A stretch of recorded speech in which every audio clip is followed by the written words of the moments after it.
Coisa maravilhosa. Eu vou mutar agora vocês para a gente dar início, tá bom? Então, vamos lá. Boa noite, pessoal, tudo bom? Eu espero que todos estejam bem. Eu sou a Daniele Lima, faço parte do time de dados da Log e, juntamente com a Fátima Lira, a Amanda Cavalieri e a Fernanda Takahashi, nós vamos conduzir aí o primeiro meetup da Log, com ênfase na área de dados e com um tema super relevante, que é a análise de experimentos. Aproveitando, eu gostaria muito de agradecer a presença de todos. Estamos muito felizes com a participação de vocês e queremos agradecer também as nossas convidadas, a Amanda, a Andressa, a Flávia e a Mariana, que aceitaram o convite para participar do Meetup, prepararam aí um material maravilhoso, vocês vão ver, e vão compartilhar os seus conhecimentos e suas experiências conosco.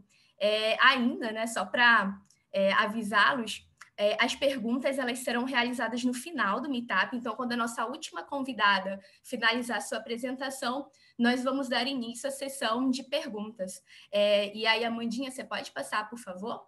E aí, durante as apresentações, vocês podem fazer as suas perguntas por meio do link que nós vamos passar pelo chat, que é o link do Slido, ou pelo QR Code, que nós também vamos apresentá-los, né, vamos mostrá-los durante a apresentação, e aí vocês podem acessar esse QR Code ou link que nós vamos disponibilizar e fazer por lá a sua pergunta, que no final das apresentações nós vamos iniciar a sessão aí de perguntas para, né, a gente conseguir conversar melhor também com as nossas convidadas. Bom, é isso.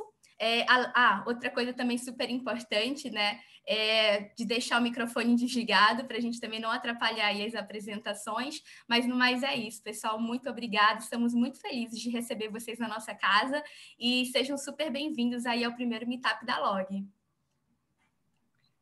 Boa, Dani. Oi, gente, eu sou a Fátima, eu faço parte do time de Data da Log também. E falando um pouquinho sobre a Log, o nosso objetivo hoje é conectar o Brasil, que é basicamente entregar tudo para todos em qualquer lugar. E dado que a gente está em um país tão grande e tão diverso, isso se torna um desafio cada vez maior. Então, uma forma que a Log veio de enfrentar esse desafio e tornar o Brasil um país mais acessível é investir em tecnologia e investir no nosso time de data, no nosso time de engenharia, investir nas pessoas. E é por isso que a Log investe tanto no nosso crescimento, na nossa carreira, e por isso que a gente tem uma evolução de carreira muito bem estruturada, muito transparente e super orientada a dados e evidências. Um outro ponto que é super importante para a gente também é a questão de diversidade, porque a gente acredita que um time diverso cria soluções mais criativas, mais inovadoras e mais assertivas para os produtos que a gente está desenvolvendo. Esse Meetup ele foi feito e idealizado pelas mulheres do time de Data, e a gente gostaria muito que o nosso time tivesse mais mulheres e mais pessoas de grupos minorizados para poder ajudar a gente a alcançar esse objetivo de conectar o Brasil. No próximo slide... é esse slide mesmo. Esse aí. No carreira.log, quem quiser ter mais informação sobre a Log, sobre o nosso plano de carreira, sobre as questões de diversidade, vocês podem logar, que lá tem muita coisa bacana sobre a Log. E aí, assim, focando nesse ponto de tecnologia também, o tema do nosso Meetup é sobre uma parte super importante dos nossos projetos aqui da Log, que é a análise de experimento. Então, a gente trouxe a Amanda, que é a nossa analista de data também, para poder contar um pouco da experiência dela com experimentos na Log, e mais 3 convidadas, que são a Andressa, da Globo, a Flávia, da UOL, e a Mariana, que é professora da USP, para poder contar também um pouco da experiência delas com análise de experimentos. Então, muito obrigada a todo mundo que está participando, e agora é com a Amanda. Obrigada, Fátima. Oi, gente, eu sou a Amanda. Toda vez que eu clico... Aí, foi. Vou falar um pouquinho da minha experiência com experimentação no time que eu estou na Log hoje. Primeiro, vou falar um pouquinho sobre mim. Eu sou bióloga, sou aqui de Curitiba. Fiz mestrado em ecologia na USP, estudei distribuição de serpentes nos neotrópicos. com relação ao uso do ambiente e fiz doutorado em ecologia na University of California, em San Diego, estudando relações evolutivas em resposta a mudanças climáticas. E foi aí que eu comecei a minha jornada de experimentação, fazer experimentos no laboratório, no campo, e continuei fazendo na Log. Então, hoje eu sou analista de dados na Log, vou fazer 2 anos de Log mês que vem. Então, eu vou falar um pouquinho sobre os tipos de experimentos que a gente ataca no time que eu estou, o ciclo de vida dos experimentos, o desafio que a gente tinha no time e como que a gente resolveu esse desafio. Então, a gente basicamente ataca 3 tipos de experimentos na squad que eu estou. A gente tem experimentos de validação, que são experimentos em que a gente testa uma feature nova que nunca foi para produção. Então, essa feature ela está pronta para ir para produção, mas a gente não sabe qual que vai ser o comportamento dela, né, nesse ambiente de prod. Então, a gente testa ela para validar o tipo de impacto que ela vai causar em produção. O outro tipo de experimentos são experimentos de avaliação.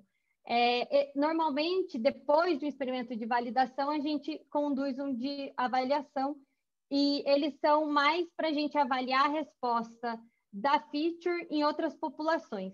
Então, por exemplo, vamos dizer que a gente testou uma feature em Curitiba.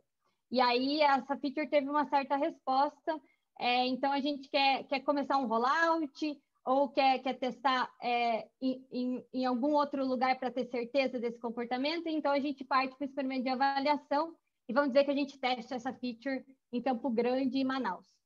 Então, esse é um experimento de avaliação. O outro tipo é de otimização, em que a gente já tem uma feature que tem um rollout de 100%, ela está no sistema, mas a gente quer refinar ela e testar o impacto dessas pequenas melhorias nessa feature. E esses são os experimentos de otimização. Olhando agora para o ciclo de vida, né? Na nossa squad, como é que funciona o ciclo de vida dos experimentos? Então, primeiro a gente tem a identificação de um problema, normalmente a PM identifica um problema no início do quarter, e aí ela traz esse problema para o time, né? E aí, para data, o que acontece fica o discovery. Então, eu sou responsável por calcular, estimar o impacto desse problema no sistema. Então, por exemplo, quantos % das rotas estão sendo impactadas por isso, quantos % dos usuários, qual que é a estimativa, né, do impacto. Com isso, a gente consegue priorizar, né, o que a gente vai atacar no quarter, e se isso está entre as prioridades, aí o time de engenharia decide uma solução, como que vai implementar ela, né? E aí, tendo essa solução decidida, a gente consegue formular uma hipótese. E isso é muito importante para a gente, antes de começar qualquer coisa com o experimento, né? Então, tendo a hipótese bem definida e bem alinhada com todo mundo, com todos os stakeholders, a gente pode passar para a fase de design do experimento. E aí, agora eu vou dar um zoom nessa parte para a gente olhar com mais detalhe. Na parte de design, a gente normalmente escolhe entre duas técnicas, né, para fazer experimento.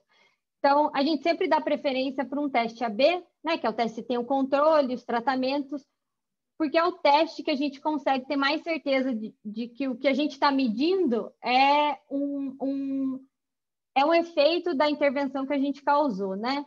Então, é o mais controlado que a gente consegue. Só que tem 2 pontos muito importantes que a gente tem que levar em conta quando a gente está pensando em desenhar um teste AB. Um é como que a gente vai aleatorizar entre os grupos do experimento, né? Vamos dizer que a gente tem um controle e tratamento. Como a gente vai aleatorizar? O que a gente vai aleatorizar? Por exemplo, se a gente vai tá fazendo algum refinamento numa feature para medir o sucesso de entrega de um pacote, a nossa unidade de análise é um pacote. Então, o melhor é que a gente consiga aleatorizar também por pacote. Se a gente aleatoriza por uma outra unidade, vamos dizer entregador ou rota, a gente corre o risco de estar aumentando a variância e aí a gente não conseguir ter poder estatístico para inferir o impacto mínimo que a gente possa querer. Isso acontece porque, por exemplo, pode ter uma rota em que existe um sucesso de entrega, aquela região que a rota está tem um sucesso de entrega maior. Então, esses pacotes estão atrelados a essa rota, né? Vão ter um sucesso de entrega maior. Pode ser que tenha um entregador que tem um jeito de entregar, um horário que ele vai entregar, que tem um sucesso de entrega maior. Então, a gente acaba criando esse esquema hierárquico no experimento, e aí a unidade de aleatorização não é a mesma de análise. Então, se a gente for seguir com o teste AB, a gente tem que pensar em como tratar esse esquema hierárquico, né? Outro ponto é o risco de interferência entre usuários. Então, por exemplo, os usuários podem estar segmentados em controle e tratamento, mas eles podem se conversar. E aí o controle começa a se comportar como tratamento, simplesmente porque eles estão trocando uma ideia, e aí não dá mais para o teste AB, não funciona, né? E quando a gente esbarra nesses tipos de problemas que a gente não consegue desenhar, fazer um bom design de um teste AB, a gente parte por uma outra técnica que se chama quase experimento. E eu gosto muito do exemplo do Netflix. Eles têm um artigo no Medium explicando como que eles fazem quase experimento, e o exemplo deles eles querem aumentar, fazer com que as pessoas vejam mais uma série, uma das séries, né? E aí o que eles querem testar é se colocar um outdoor aumenta a chance da pessoa assistir essa série. Só que você não controla, né? Que vai passar e ver o outdoor e ver a série depois. Não tem como controlar isso. Então, o que eles fazem? Eles escolhem uma região geográfica em que tem uma região geográfica que eles querem, e aí essa região vai ser que eles vão testar e pôr os outdoors. E aí eles fazem uma análise de similaridade e encontram regiões geográficas parecidas, que têm um comportamento de uso do Netflix parecido com a região que eles escolheram para pôr outdoor, e usam isso como controle, além de outros controles, né, que você usa na própria população que você está testando. Mas eles usam essa técnica para conseguir medir o impacto do outdoor. E a gente usa também essa técnica para alguns problemas que a gente não consegue testar com um AB. Então, depois que a gente define, né, que técnica que a gente vai usar, a gente define todas as métricas. Então, a gente sempre tem a métrica principal que está atrelada à hipótese, mas pode ter algumas outras métricas que a gente queira medir e acompanhar ao longo do experimento. A gente vai listando todas. A gente faz sanity checks, que é basicamente para a gente ver se o mesmo número de amostras está indo para o controle e para o tratamento, não tem nenhum viés nisso. Se, por exemplo, a gente está testando algum botão, se realmente tem engajamento no botão, se a feature está funcionando. Então, é mais para checar a saúde do experimento em si, né? Para saber se o experimento está correndo certinho. E uma outra métrica que a gente está usando recentemente é o Break Glass Metric, e ele é basicamente uma métrica de alto nível do negócio, mas que está associada ao que a gente está testando, né? E essa métrica a gente quer que ela se mantenha estável, porque a gente não está fazendo nenhuma alteração de alto impacto na métrica em si, né? Mas se a gente liga o experimento e essa métrica cai num nível preocupante, a gente tem que desligar o experimento e fazer uma análise do que está acontecendo. Às vezes aconteceu uma outra coisa, uma outra intervenção que impactou essa métrica e não o experimento, mas a gente usa isso meio como um patamar, assim, para a gente não causar nenhum impacto negativo, né, se a gente está testando alguma coisa muito diferente. Aí a gente escolhe o tipo de análise que a gente vai fazer, né, estuda os dados e faz a escolha da análise estatística. A gente faz recomendações de onde a gente pode fazer o experimento, então seleciona algumas, realmente a gente usa cidades, aí a gente seleciona algumas, faz uma estimativa de tempo que o experimento vai ficar correndo.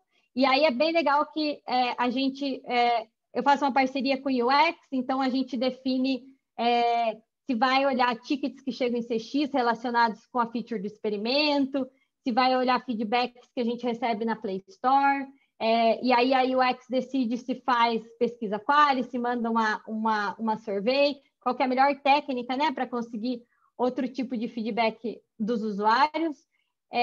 E a gente também olha todas as telas e vai mapeando todos os eventos que a gente tem interesse em fazer uma análise mais profunda depois, para a gente não só ficar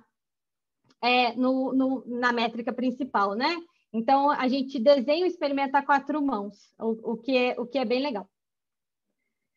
Então, voltando para o nosso ciclo de vida, depois que o experimento está em produção, a gente faz o acompanhamento do experimento, então cria um dash que a gente pode ir acompanhando as métricas, e aí no final a gente faz a análise estatística.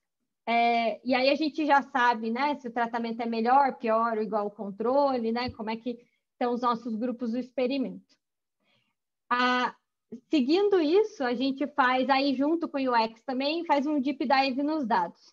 E aí nessa parte a gente junta tanto dados quant, que são os dados do experimento que mostram para a gente como que foi o comportamento do usuário usando o seu produto, quanto os dados quali, que mostram a percepção do usuário com relação à feature. Isso é muito legal, porque muitas vezes a gente acha que o que mostra nos dados, beleza, a pessoa está curtindo, e na verdade, que a pessoa não quer, mas não consegue criar a tela antiga, sabe? Então, tem várias coisas que unindo isso, a gente consegue trazer insights muito ricos e ter essa visão realmente 360. E a gente olha várias coisas, todos os logs que a gente mapeou, então é bem legal, gera uns insights bem ricos. E aí, por último, a gente junta, né, todas essas análises, faz uma apresentação para os stakeholders e uma recomendação, que pode ser tanto, muito ruim, corta, volta para o que estava antes, ou, massa, tem potencial, vamos começar o rollout. Ou, o que a gente faz muitas vezes é, beleza, deu certo, mas a gente consegue refinar, então vamos dar uma refinada na solução, redefinir a hipótese e começar um round 2 de experimento.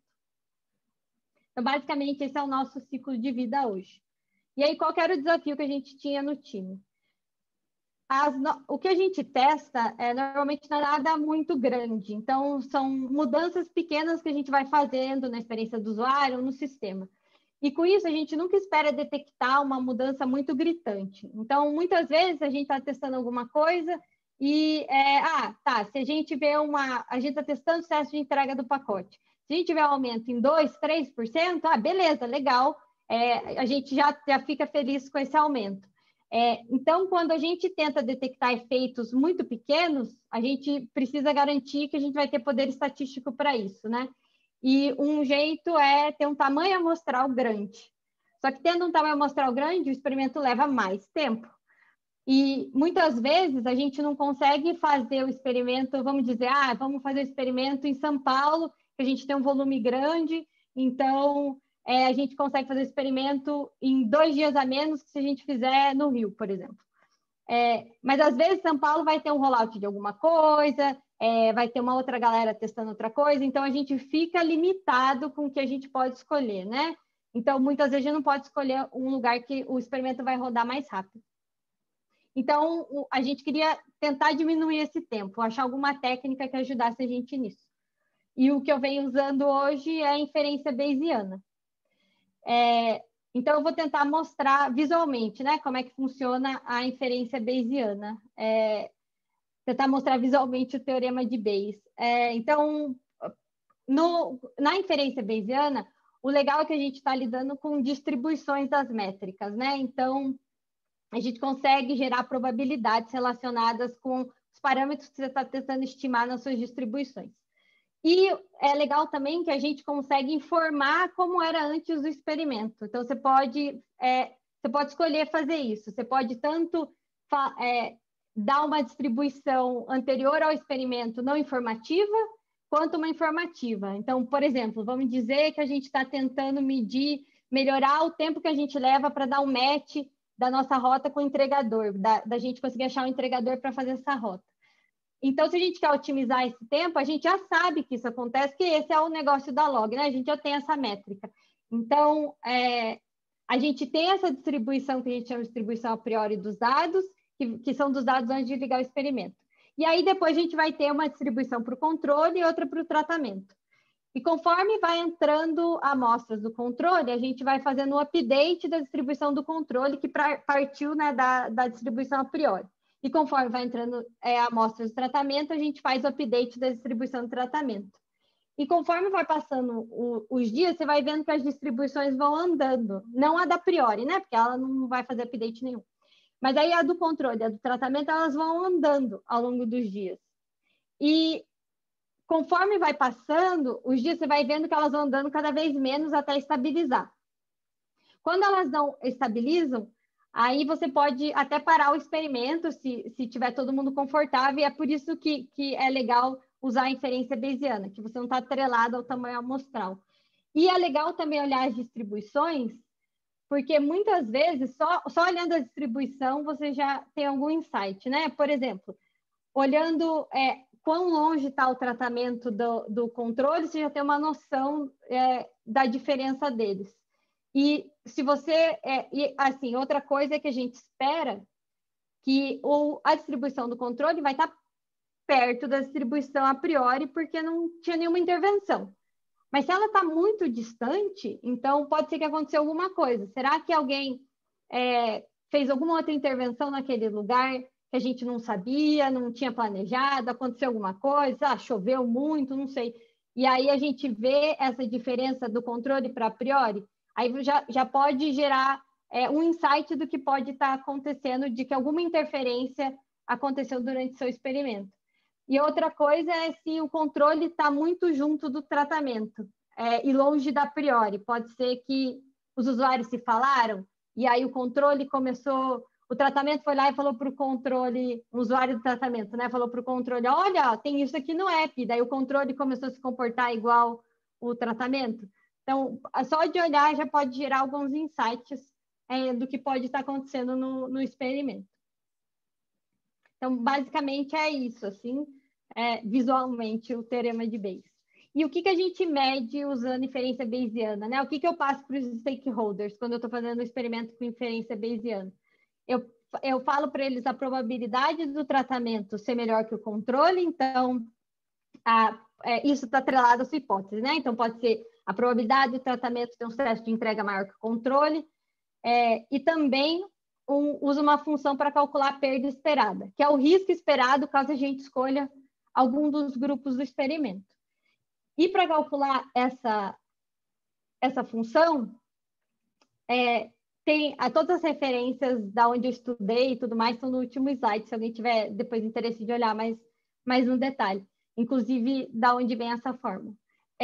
Então, por exemplo, nesse caso, vamos dizer que A é um grupo do experimento e B é outro. Aí o que a gente mediu de métrica no A é o alfa e o que a gente mediu do B é o beta.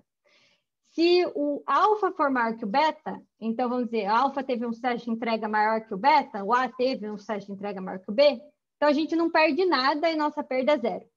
Mas se o beta for maior que o alfa, aí o sucesso de entrega do B é maior que o A. E a gente está, nesse caso, pensando em virar o sistema todo para o A. Então, aí a gente perde beta menos alfa.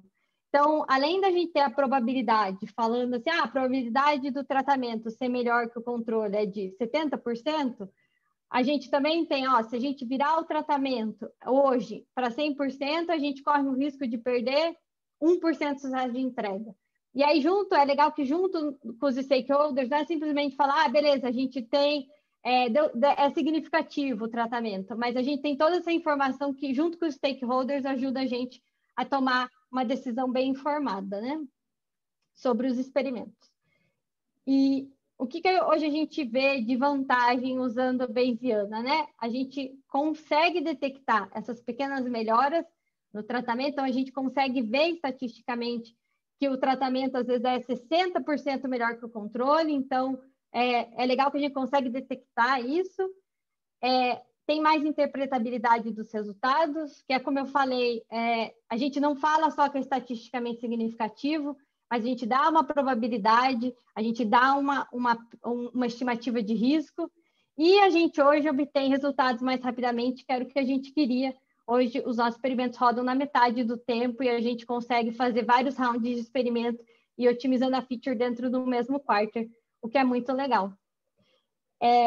Então, era isso, gente. Obrigada pela participação de todo mundo. Espero que tenham curtido. Boa. Obrigada, Amanda, por compartilhar. Gente, o link para a pergunta está aqui no chat. Se alguém quiser mandar a pergunta, no final a gente vai... Está aqui também no slide. Agora a Andressa vai falar. Você quer compartilhar, Andressa?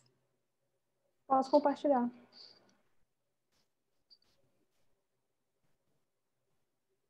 Gente, eu só queria pedir para, quando vocês escreverem as perguntas, fala para quem que é a pergunta para a gente poder endereçar ela para as convidadas depois, por favor.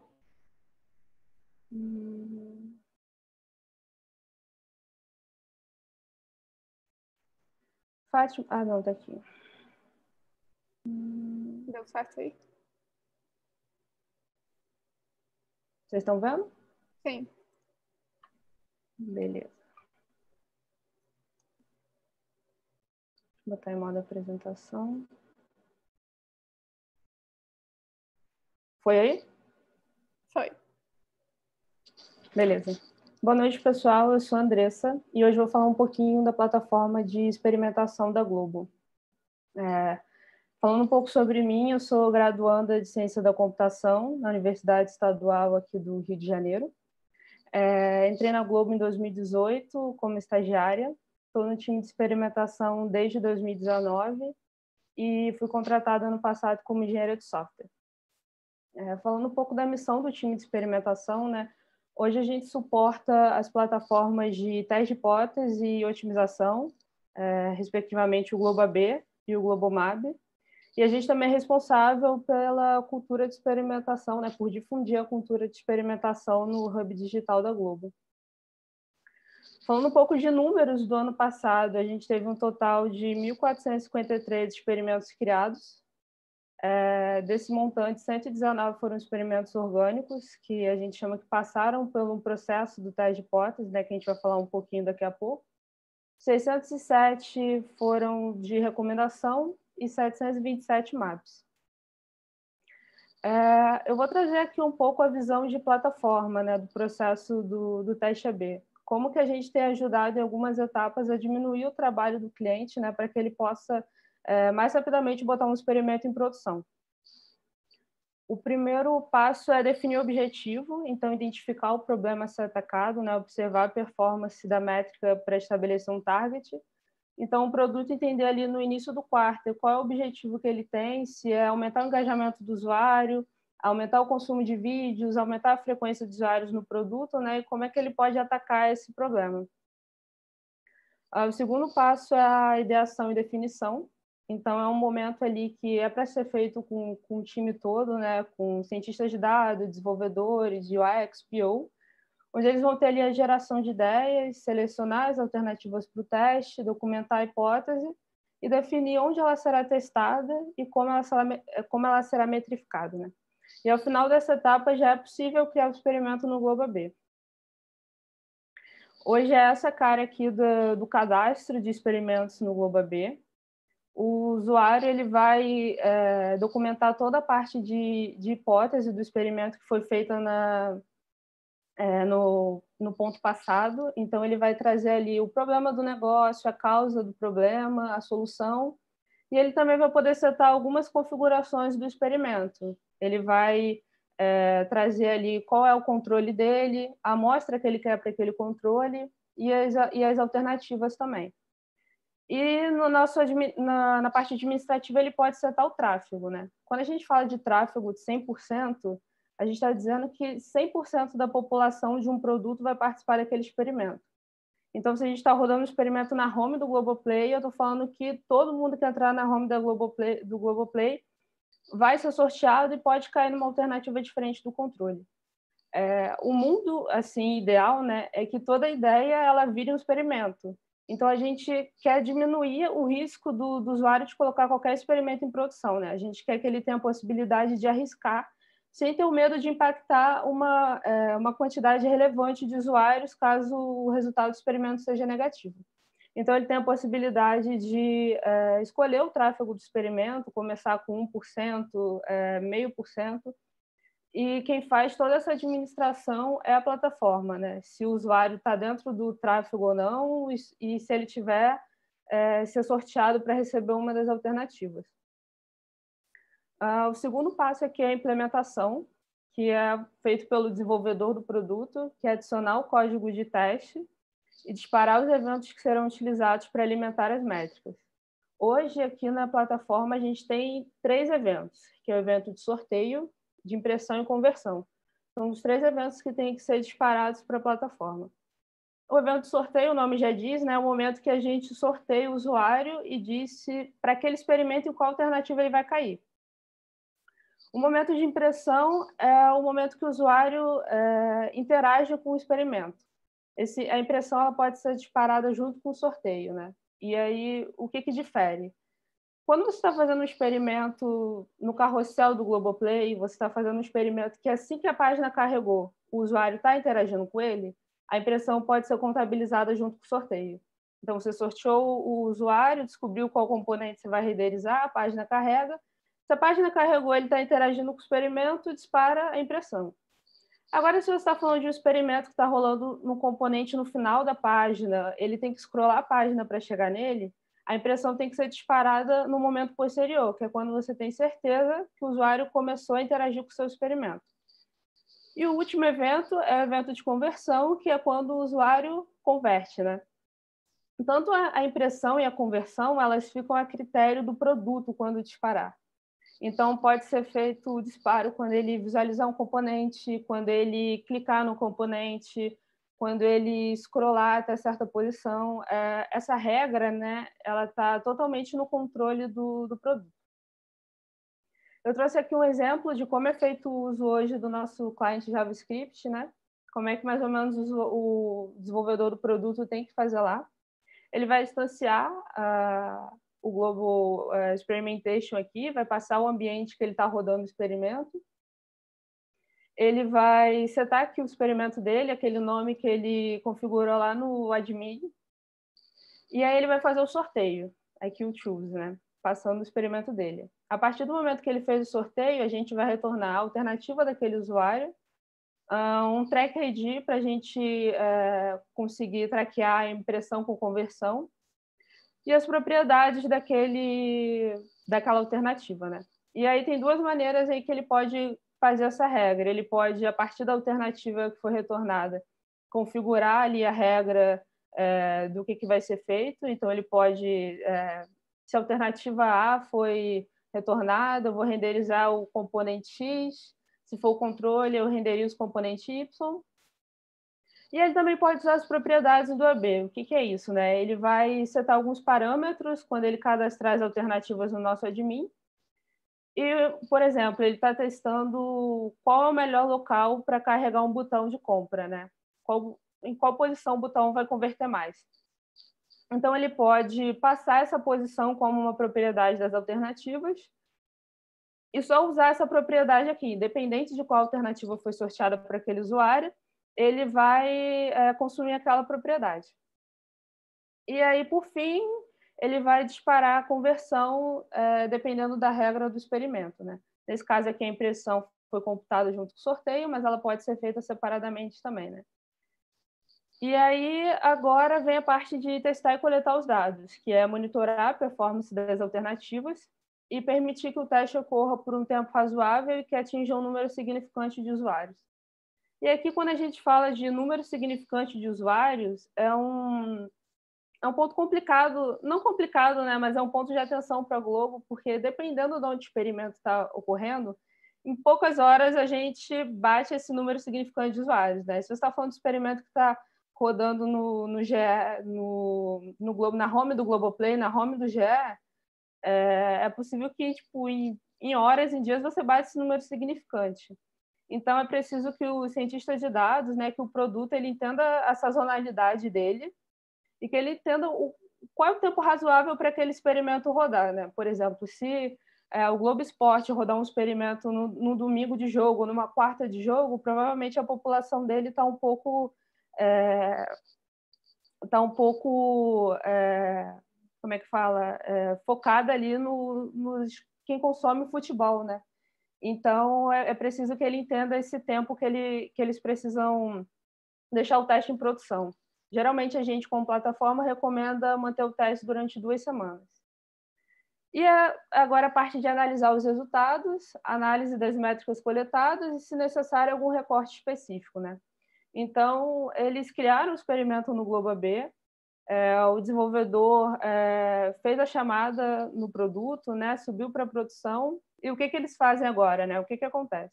A partir do momento que eles fazem o deploy, que eles fazem o release do produto e começa a disparar os sinais para o AB, a gente tem um tempo ali para o processamento dos sinais, tratamento deles, e em 2, 3 horas a gente começa a popular o dashboard do experimento. Então, hoje, todo experimento que sobe para produção, ele automaticamente recebe esse dash do AB. A gente tem trabalhado para melhorar o storytelling desse dash, para que ele seja menos técnico, né, e passe a abraçar todos os perfis de usuários, a galera mais de negócios, e seja também útil para os data science, né? A nossa ideia é que a gente diminua um pouco o trabalho dos data science nessa análise final do experimento, que eles não tenham tanto trabalho de fazer outros dashboards por o nosso ser mais técnico, né? Então, a gente está nesse trabalho constante de melhorar nosso reporte.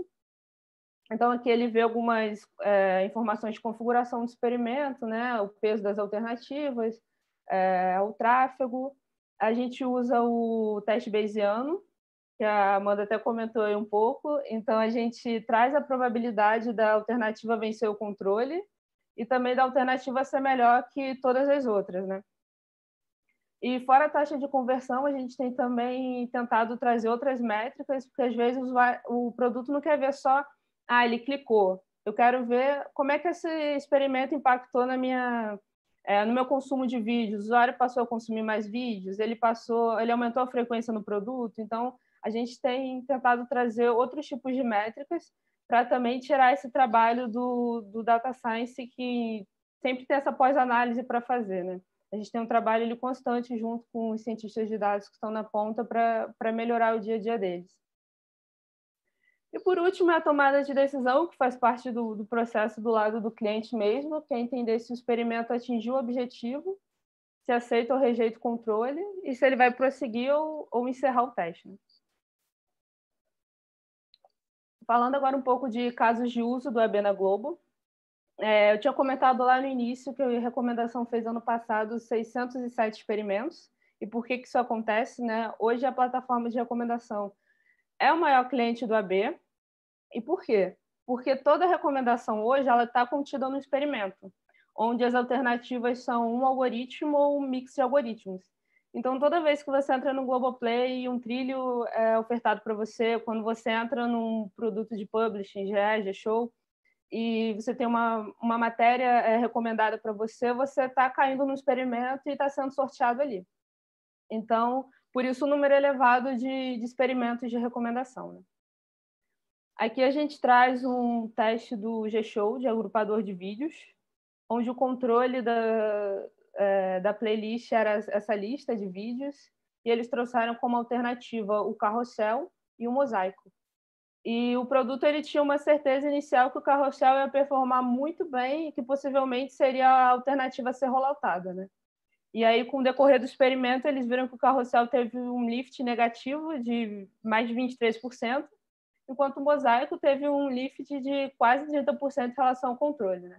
Então, o mosaico ele foi rolloutado, hoje está em produção não só no G-Show, mas também esse componente está hoje no G1 e no Globo Esporte. Tem esse teste também de preview de vídeos, onde o controle era uma thumbnail estática, né? E a alternativa foi trazer um vídeo preview, né, na thumb. E aí teve um lift de mais de 34% em relação ao controle. E aqui foi um teste para aumentar a circulação. No final das matérias, os editores tinham adicionado alguns componentes que não estavam relacionados à matéria em si, como o resumo do dia, ou Veja também. E aí a hipótese foi que remover esses componentes aumentaria o engajamento ali no feed, né, nas matérias que aparecem depois. E realmente, se teve esse resultado, teve um lift de 94% em relação ao controle. E esse é um experimento bem recente que, se eu não me engano, ele ainda não foi para produção. Agora eu vou falar um pouco do MAB, do Multi-Armed Bandit. Hoje a gente tem o Globo MAB, que é uma família de algoritmos de Reinforcement Learning, né? E como é que o MAB funciona? Como é que esse algoritmo funciona, né? Ele tem dois objetivos, que é o Exploration e o Exploitation. O exploitation tem uma definição muito boa em português, né? Mas supondo que você, trazendo aí o exemplo que você vai num cassino e você tenha 3 máquinas e um balde de fichas para gastar, né? Você não conhece essas máquinas e você não sabe qual vai performar melhor. Então, você vai testar uma, você vai testar a segunda, a terceira, e em algum momento você vai perceber que uma das máquinas você está ganhando mais. E o que você vai fazer? Você vai continuar nela ali, você vai ficar naquela máquina enquanto você está ganhando. E aí, quando você começa a perder nela, você vai começar a testar as outras. O algoritmo ele funciona mais ou menos assim, né? Quando você está no marco zero, quando você sobe o experimento, ele não sabe qual alternativa, que no MAB a gente chama de ARM, qual alternativa está performando melhor. Então, ele faz uma distribuição randômica dos usuários entre as alternativas, né? Até que depois de um tempo ele consiga ver, opa, essa alternativa aqui ela está performando melhor, ela está com uma taxa de conversão maior. E aí ele faz a redistribuição dos usuários, botando uma amostra maior para a alternativa que está performando melhor, mas ele não deixa, em nenhum momento, que é esse passo do exploration, né, ele não deixa de testar as outras alternativas, porque em algum outro horário, em algum outro dia, pode acontecer algum evento que aquela outra alternativa passa a performar melhor, né? E aí ele vai, de novo, fazer a redistribuição dos usuários. Agora eu vou trazer um case, né, da Globo, que é a otimização de títulos de matéria. Atualmente, a plataforma de publicação da Globo ela tem uma integração com o Globo AB.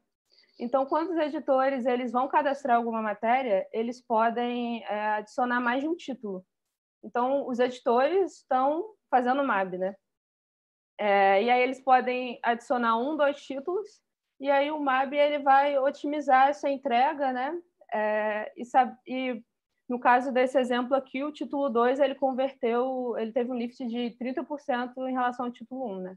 E porque esse é um caso que você não vale a pena você usar o AB e o MAB se encaixa perfeitamente.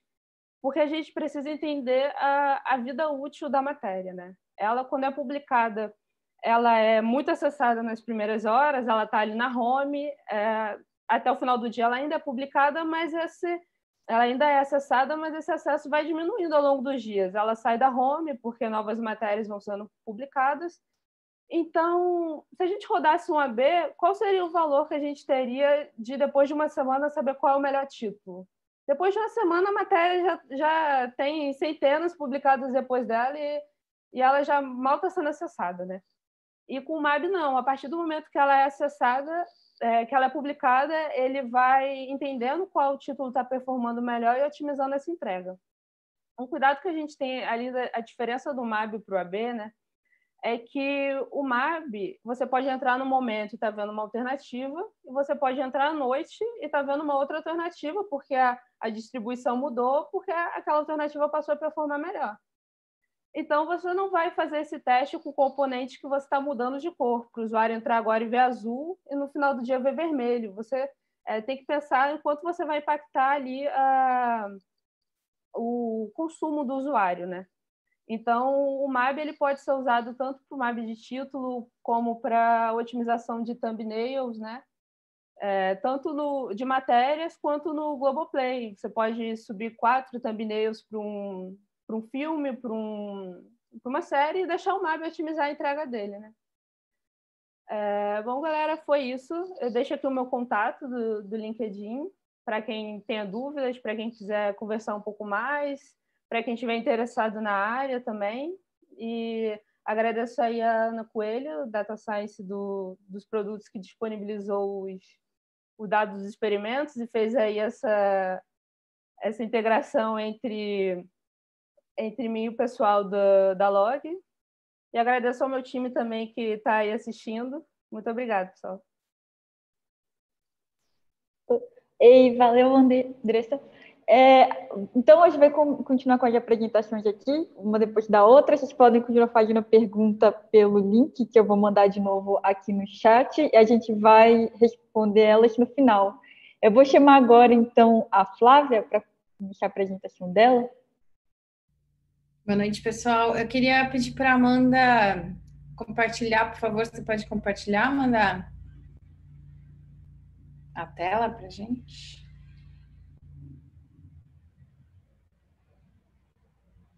A Fernanda que está compartilhando? Eu compartilhei? Não, é Sim, só É para... a Amanda, é a Amanda. Ah, então tá. Sim. Obrigada. Foi? Foi sim. Eu vou te pedindo para Boa. passar aí, como a gente tinha combinado antes, porque eu tô com outro controle para fazer aqui, tá? Beleza. Bom, eu trouxe para vocês hoje. Bom, primeiro queria agradecer, né, o convite. Acho que super iniciativa. Vocês estão muito de parabéns, meninas. Adorei já as duas palestras, a da Amanda e da Andressa. Acho que tem muito a ver também com o que eu trouxe aqui para vocês. Estou bem contente de a gente estar convergindo. Acho que vocês vão perceber isso aí na minha apresentação. Pode passar, por favor. Vou começar me apresentando.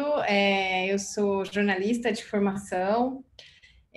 Depois eu acabei migrando para a área de arquitetura de informação, que hoje é a chamada UX, enfim, e vai mudando de nome conforme o tempo vai passando.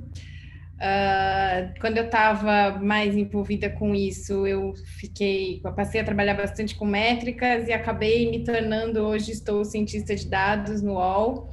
Essa minha carreira mais eclética toda foi sendo construída no UOL, onde faz quase 10 anos que eu trabalho. Fiz um MBA em tecnologia para negócios, bem legal, que tem a ver com Big Data, inteligência artificial. Estou super apaixonada aí por essa área. E sou voluntária em coleta de dados do Covid-19 aqui do Brasil. Eu esqueci de deixar anotado aí, mas é num site que é uma plataforma de disponibilização de dados abertos que se chama Brasil.io. Hoje a gente está, muito provavelmente nesse momento, o pessoal está fazendo a coleta dos boletins desse dia em que a gente provavelmente está batendo aí a marca de 4.000 óbitos registrados hoje, o que, enfim, é absolutamente lamentável. Por isso deixo aqui o meu recado: fiquem em casa para quem puder, e usem máscara, especialmente a PFF2, se puderem. E se quiserem participar do projeto como voluntários, podem me procurar, que a gente sempre está precisando de um reforço. Vamos passar? Vou começar aí.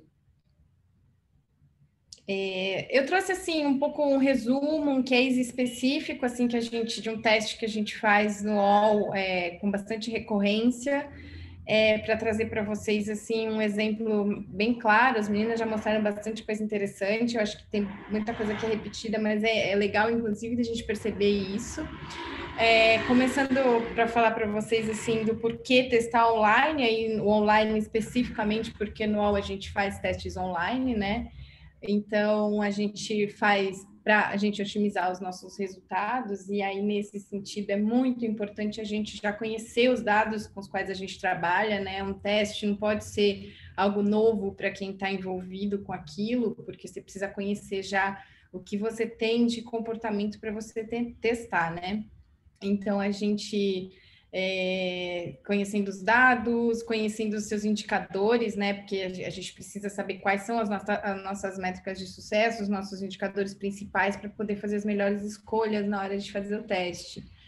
Então, é super importante. E aí, por que testar online? Porque, assim, é uma oportunidade incrível que a gente tem de aproveitar um público que está consumindo o nosso conteúdo, a nossa plataforma, o nosso serviço, para ajudar a gente a tomar decisão, né? No fim das contas, é sobre tomada de decisão. A gente, claro, essa é uma maneira quantitativa, a gente tem pesquisas para fazer, que podem ser feitas, inclusive, para complementar os resultados dos testes que a gente faz. Eu acho que isso é fundamental, inclusive.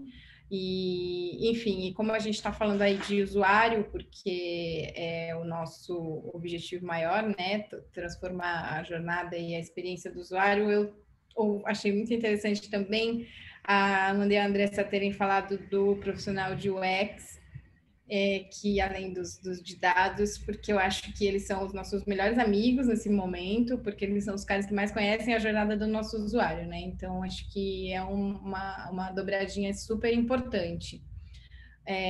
A gente, enfim, acho que tem que estar muito também alinhado com os stakeholders, também, que as meninas já falaram, assim, todo o processo de planejamento do teste tem que estar muito alinhado com todas as áreas, porque senão não vai dar certo. O quando, né? Quando testar?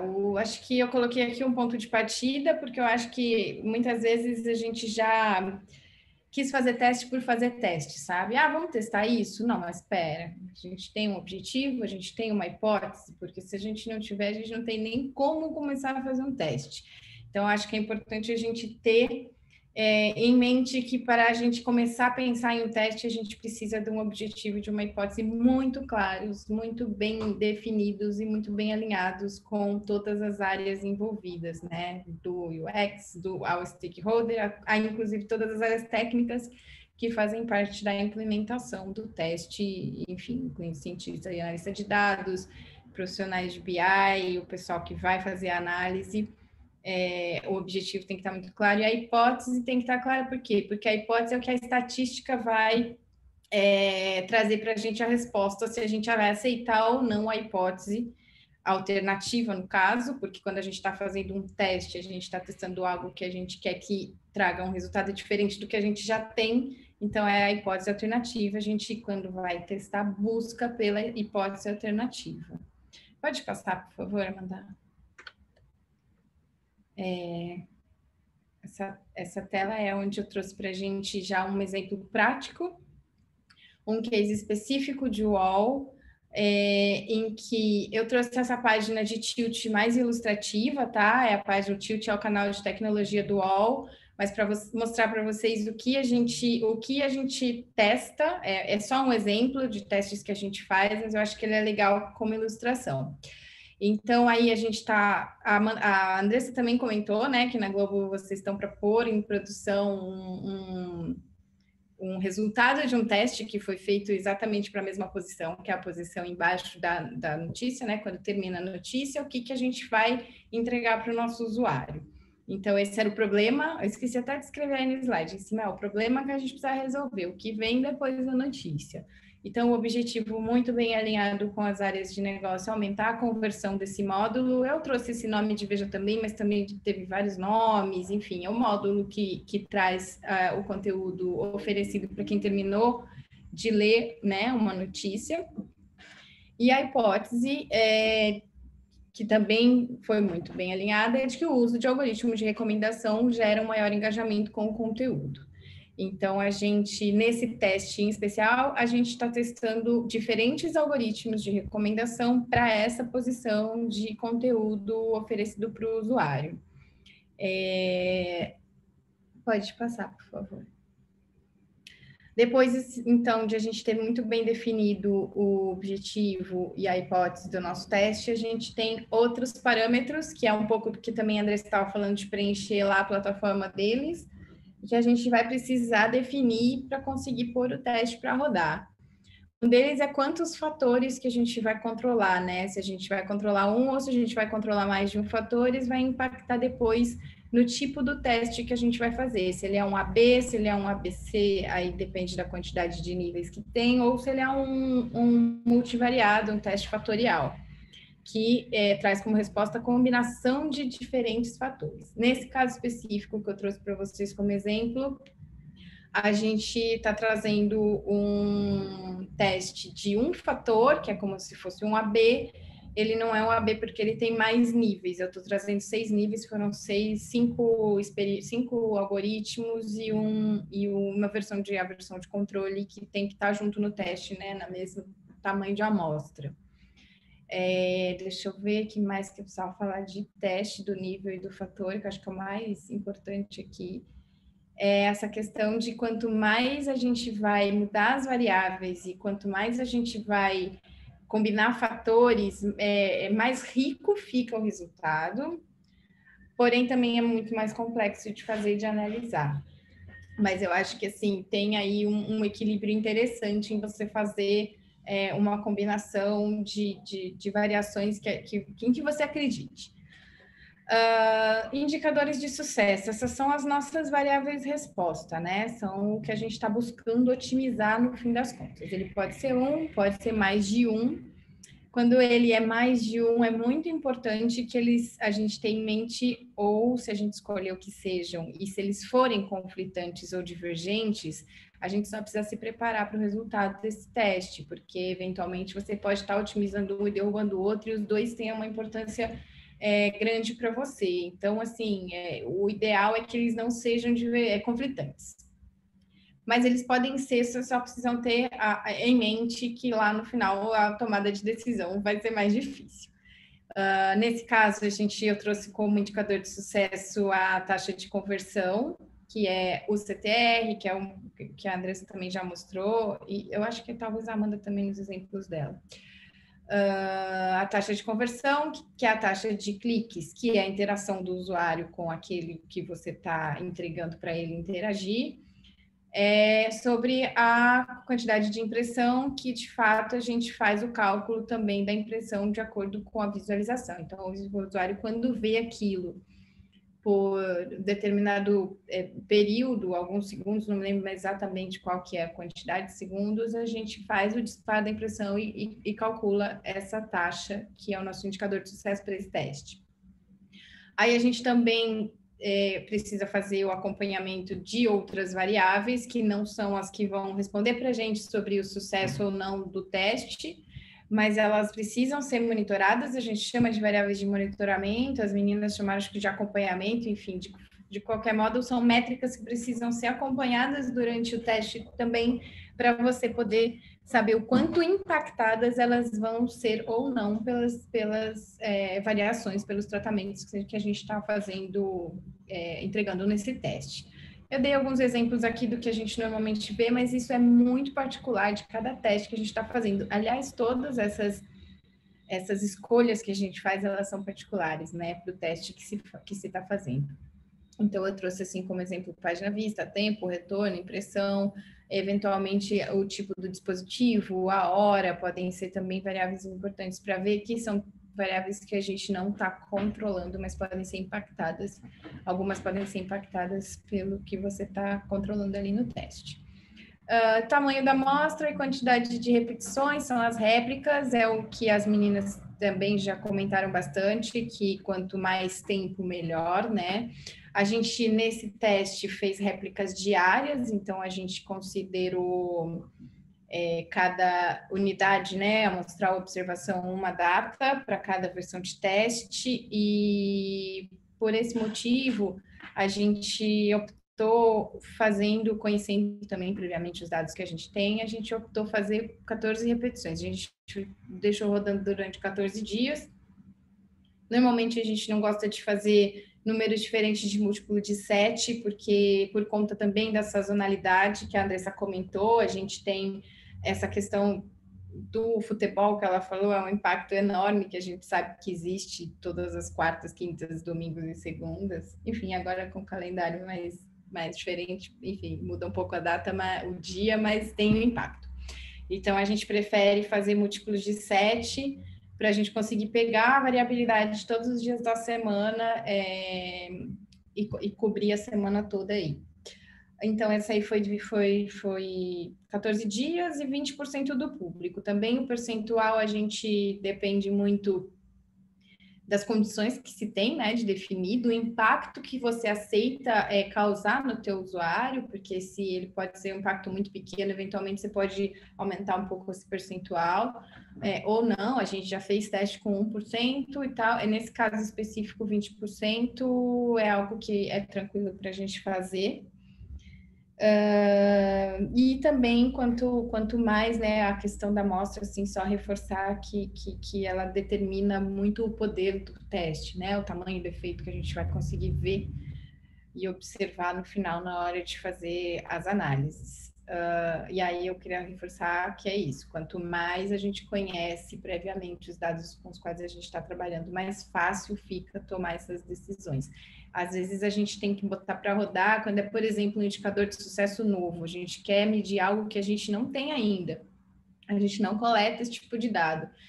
Então a gente normalmente o que faz? Não liga ele e começa a coletar já em teste, a gente liga ele, começa a coletar, aí a gente dá uma analisada, entende um pouco como ele funciona, para depois conseguir bater o martelo e pôr o teste para rodar. mas tem muita questão de implementação, inclusive, né, para a gente rodar um teste. Pode passar, por favor, Amanda. Amanda, que tá, né? Tá, obrigada. Então, aí, o que eu trouxe? A gente já está com o teste ligado. E aí, eu gostei quando a Amanda falou ela usou a expressão saúde, a gente acompanha a saúde do experimento, né? É um pouco isso, a gente faz aí um acompanhamento de se está indo tudo bem, o que eu trouxe para vocês para mostrar, e assim, nada mais é do que o gráfico das duas variáveis que compõem o indicador de sucesso, que é o cliques por impressão. Então, o gráfico aí de trás é o de impressão, que mostra que, de fato, a gente está lá com os 20% em teste, incluindo a versão de controle, e os 80% estão lá dos usuários normalmente navegando como se nada estivesse acontecendo. O outro de cima é o de cliques, que também mostra uma proporção similar, mas com um pouquinho mais de variação, mas o que a gente, de fato, precisa acompanhar aí se a entrega também está funcionando, né? Daí, quando a gente está com tudo coletado, tudo funcionando, a gente vai para a análise. Se puder passar, agradeço. Nesse teste, a gente, por conta de ser um fator com mais de 2 variações, a gente usa a ANOVA, que é a análise de variância, para fazer a análise desse teste em especial. E a gente, enfim, dependendo do tipo de teste, a gente pode fazer um experimento fatorial, um teste T, depende muito da quantidade, né, de fatores e de níveis. E aí eu trouxe esse gráfico para a gente ver, assim, eu trouxe até outras visualizações dos dados coletados, deixei uma observação de que os valores são fictícios só para efeito didático, mas eles representam proporções reais, então dá para considerar. Eu acho assim, o interessante é a gente observar que para cada versão a gente tem uma diferença de variabilidade. Esse gráfico em especial mostra bastante isso, né? Que cada data, que no caso a gente está falando de data que a gente coletou por dia, são 14 datas para cada versão, a gente consegue nesse gráfico ver que de fato existe aí uma variabilidade interessante. Enfim, eu só trouxe mais para ilustrar o porquê da importância de quanto mais amostras e mais observações a gente tiver, mais importante vai ser para a gente ter menos dúvidas no resultado final, né? A gente define um alfa. O alfa é super importante também aqui para quem não conhece. O alfa, ele é o risco que a gente está correndo em fazer uma conclusão errada no fim das contas. Então a gente define um alfa de 10%, tem o alfa de 0,05 a 5%, que é o mais tradicional, mas assim, para esse ambiente online, com essa variabilidade grande que a gente tem de resultados, esse alfa super funciona bem para a gente não tem tido muito erro, muita questão usando ele, não. Então, e aí, na hora que a gente vai rodar a nova, a gente tem como resultado o p-valor. O p-valor, para ser significativo o nosso resultado de teste, né, para a gente poder rejeitar a hipótese nula, que é a hipótese de que esses resultados significam a mesma coisa na população, né, quando a gente extrapola para a população, porque a gente está falando de uma amostra ou de várias amostras, aí o nosso p-valor tem que ser menor que o alfa para a gente conseguir considerar, entre aspas, um sucesso ou não, o nosso teste. Então, aí a gente tem o alfa, nesse teste específico deu 0,00, ou seja, ele está dizendo para a gente que a gente tem com 10% de chance de errar, condições estatísticas de rejeitar a hipótese nula e considerar que essas versões têm, sim, um resultado diferente em termos do CTR, que é o nosso indicador de sucesso. Pode passar, por favor, Amanda. Eu trouxe o mesmo dado em algumas visualizações diferentes. Passou, não?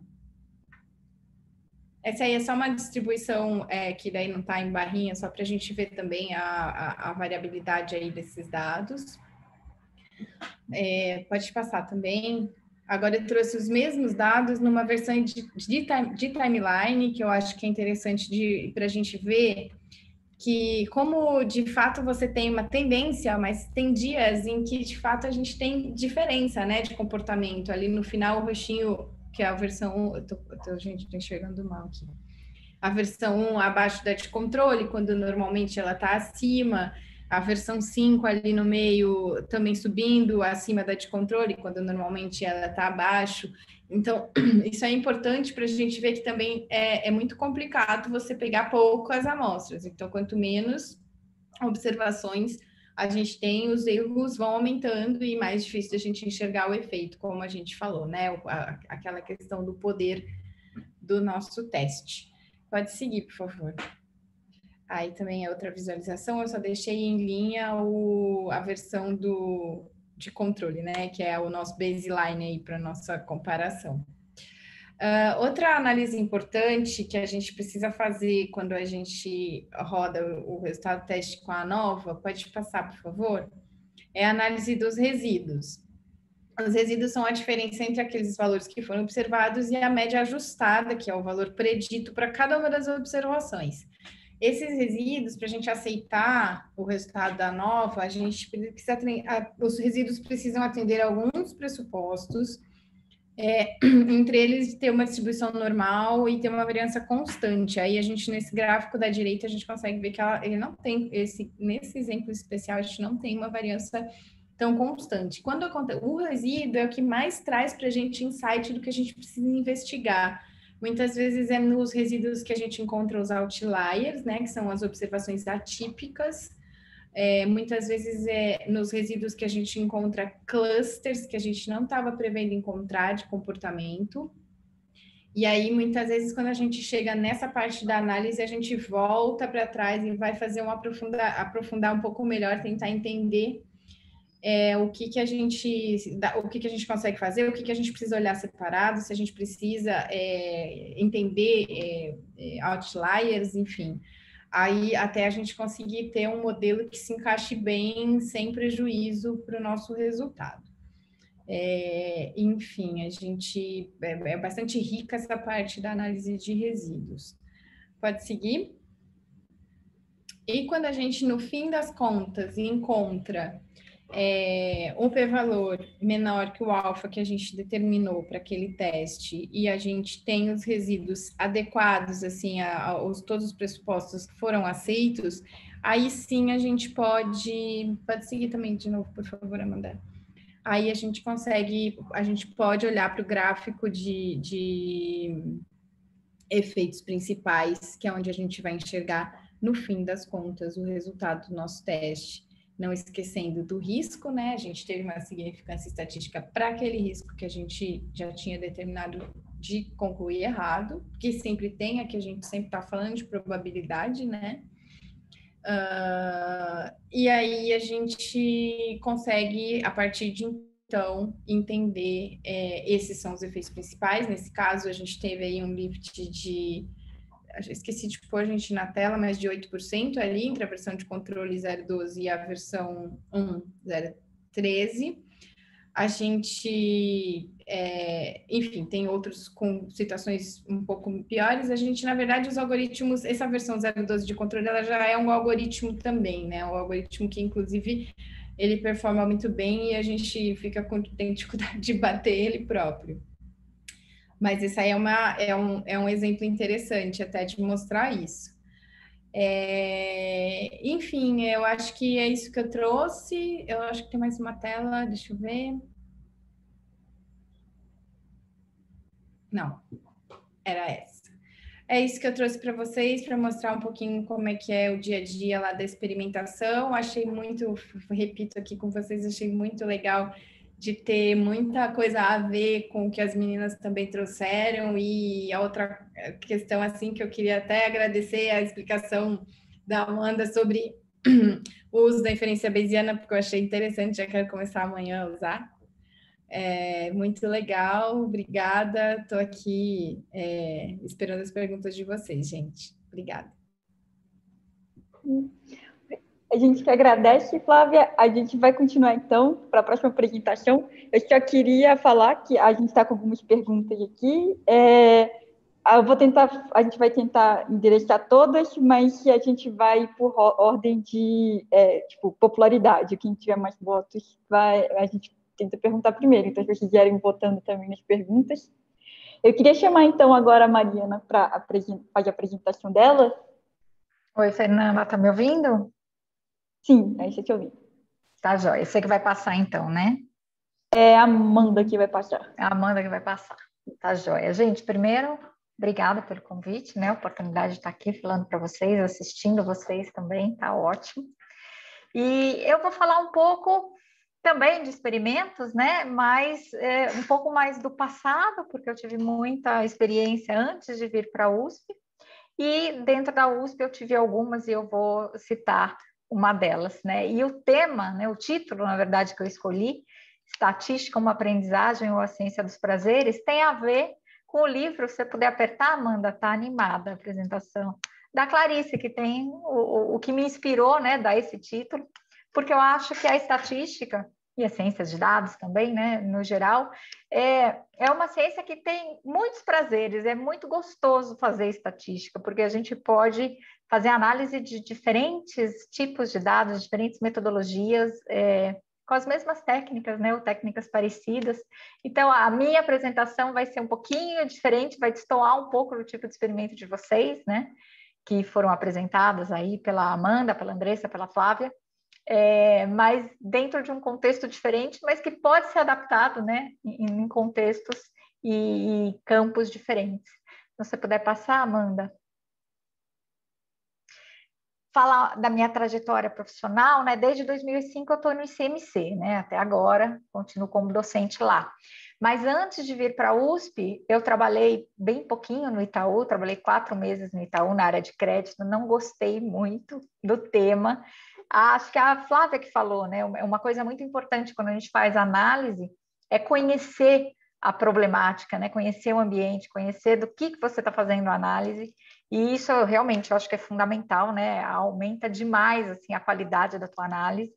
E eu não gostava da área de crédito do Itaú, eu achava o tema muito ruim e troquei para um completamente diferente, né? Eu fui trabalhar no Hospital das Clínicas, na área médica, no Instituto do Coração, fiquei até 2000, depois troquei só de departamento para o departamento de psiquiatria e fiquei até 2005, né? E dentro desse tempo todo a gente fez alguns experimentos para laboratório, não só do hospital, né? Mas fizemos um para o laboratório e eu vou falar de um aqui da Pfizer, que foi um que me marcou, né? Se você puder passar aí.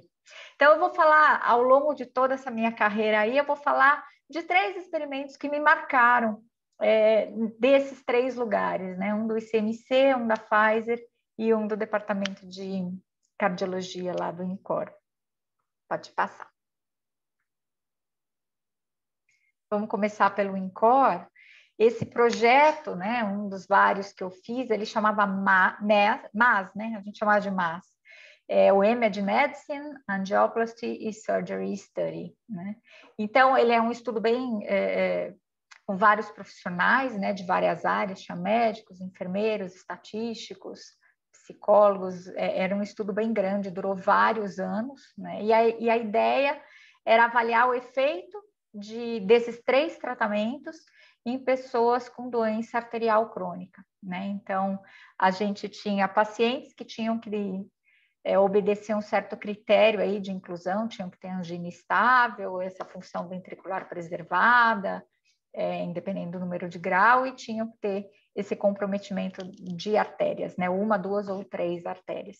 E era um estudo randomizado, então a gente ia pegar esse grupo de pacientes e ia aleatorizar em um desses 3 tratamentos. Tratamento médico, né, com medicamento, ou angioplastia, que é um pouco invasiva, mas nem tanto, e a cirurgia, que essa sim é bem invasiva. E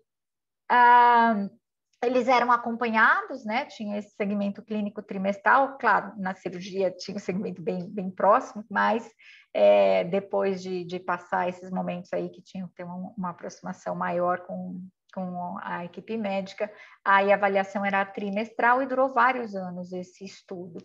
E o que eles estavam interessados em avaliar, né, e comparar entre os 3 tratamentos eram esses eventos, né, a morte por razão cardíaca, infarto do miocárdio ou angina, que é dor, né, refratária, é um tipo de angina específica.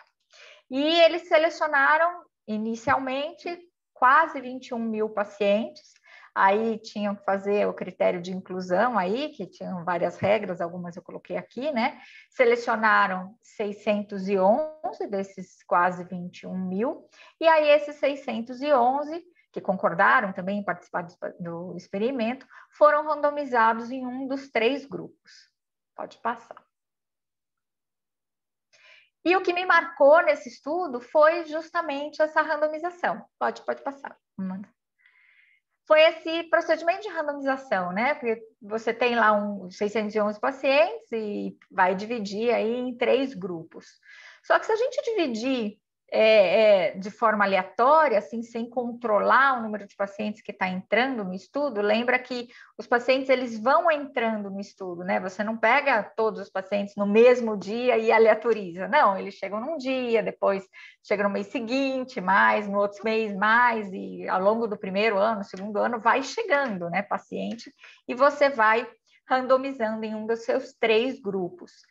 E se ao longo do tempo, assim, você tem um número diferente de pacientes entre os 3 grupos, mesmo que no final do período de entrada você tenha os seus 611 randomizados aí nos 3, se depois de 1 mês, 2 meses, você tem um desbalanceamento muito grande entre o número de pacientes dos 3 grupos, isso é ruim, porque você tem que fazer análises interinas, como vocês falaram que tem também, né?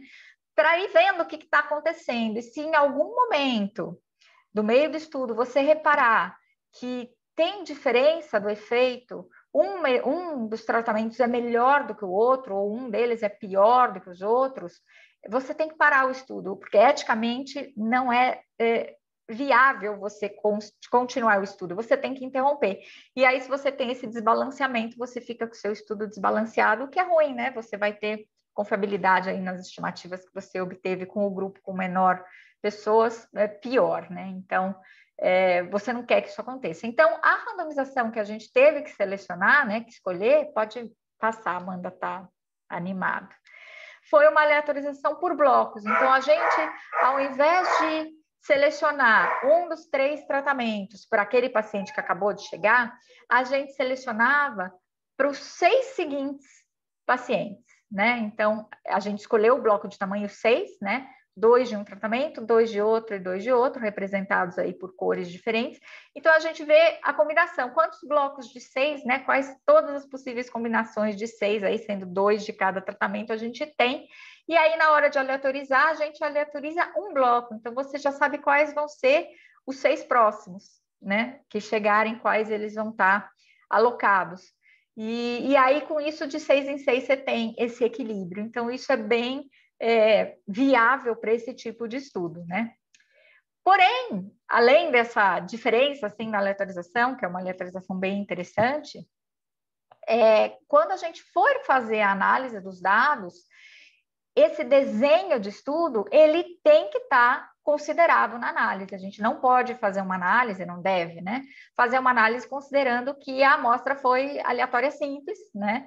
E porque não foi, né? A gente teve esse efeito de bloco, e esse efeito de bloco, ele tem que entrar no modelo, seja qual for o modelo que você estiver adotando, uma regressão de Cox, que foi o que a gente adotou aqui, ou uma regressão logística, ou uma regressão linear, ou uma análise de variância, enfim, você tem que incluir esse efeito para combinar com o tipo de desenho de estudo. Então, a análise estatística tem que estar combinada com o desenho, o delineamento do experimento que você está fazendo, né? E às vezes o delineamento é sofisticado, então a tua análise tem que ganhar essa sofisticação também. Então, esse estudo me marcou muito por causa disso, né? Vamos passar para o próximo.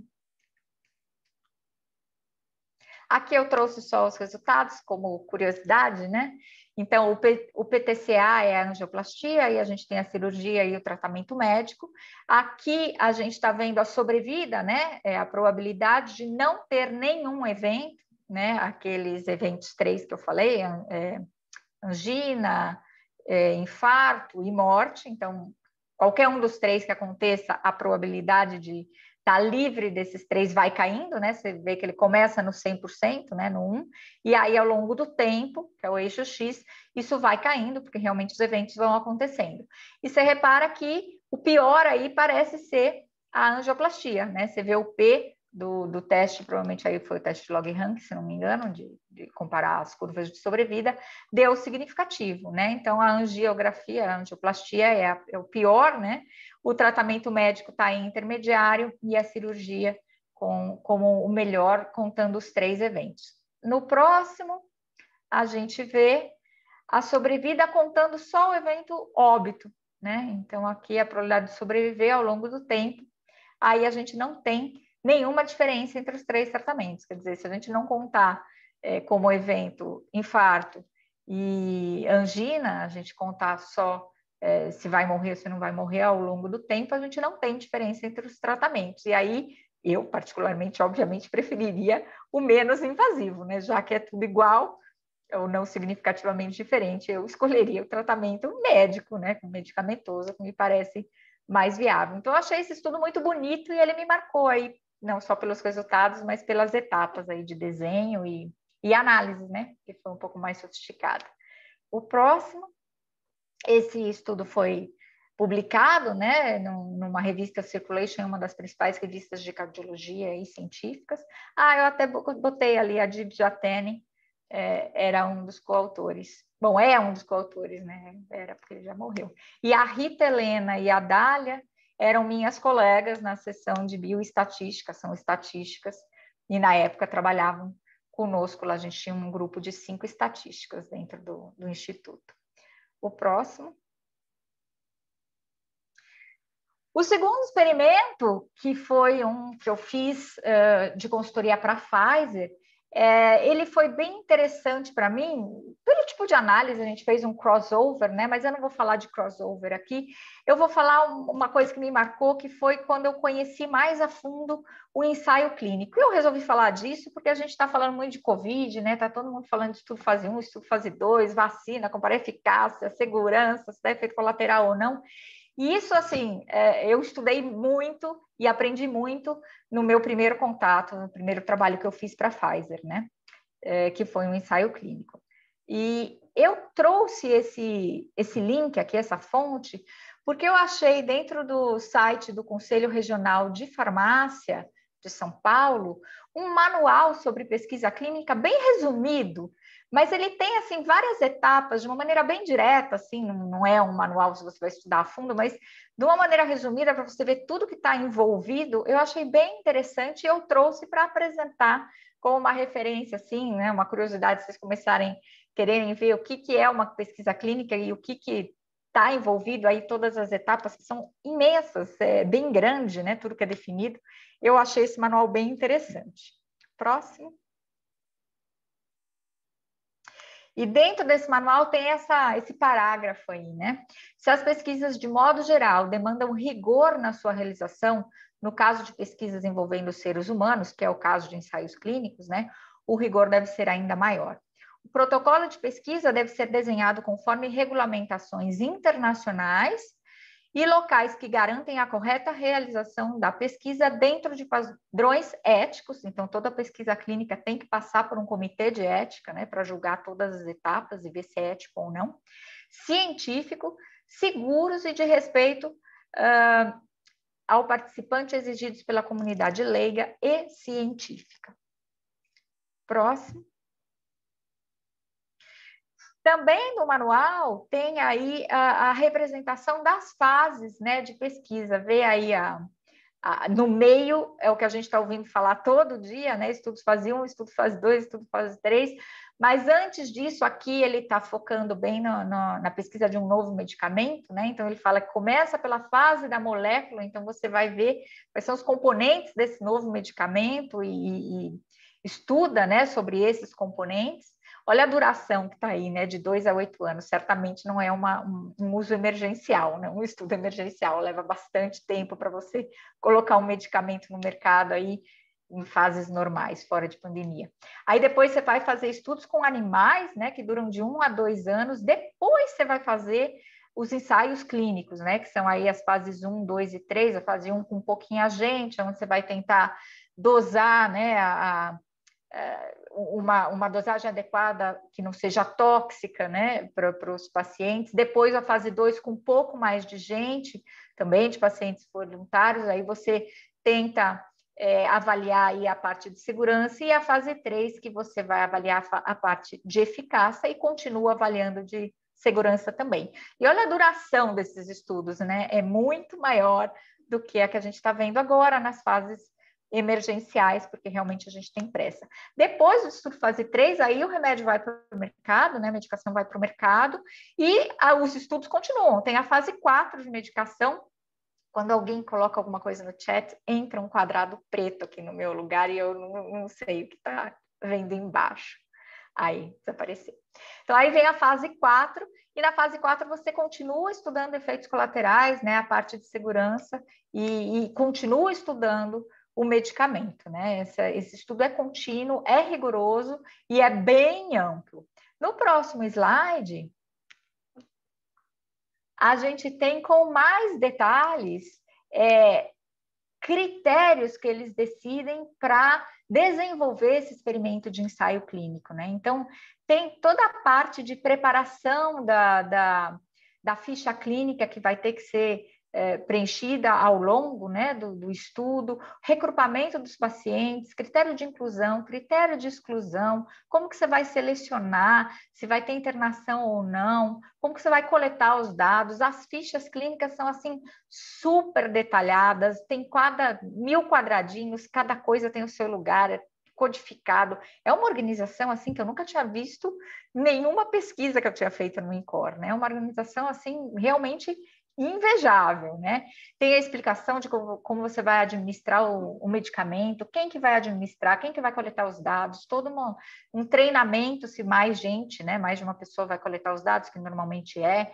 Então, tem um rigor, assim, gigantesco antes de chegar nesse final aqui, que é o relatório analítico, né? A parte de análise estatística, que é a parte que efetivamente os analistas de dados trabalham. Mas todo o anterior tem um trabalho gigante, né? E essa brainstorming, né, que eu acho que foi a Andressa que falou, esse brainstorming que em determinadas áreas são feitos de uma maneira mais rápida, né, mais simplificada, dentro de um ensaio clínico, é gigante, né? Veja todo esse fluxograma, imagina o número de profissionais envolvidos nesse delineamento, né, em todas essas definições, todo mundo pensando e montando todo esse esquema, né?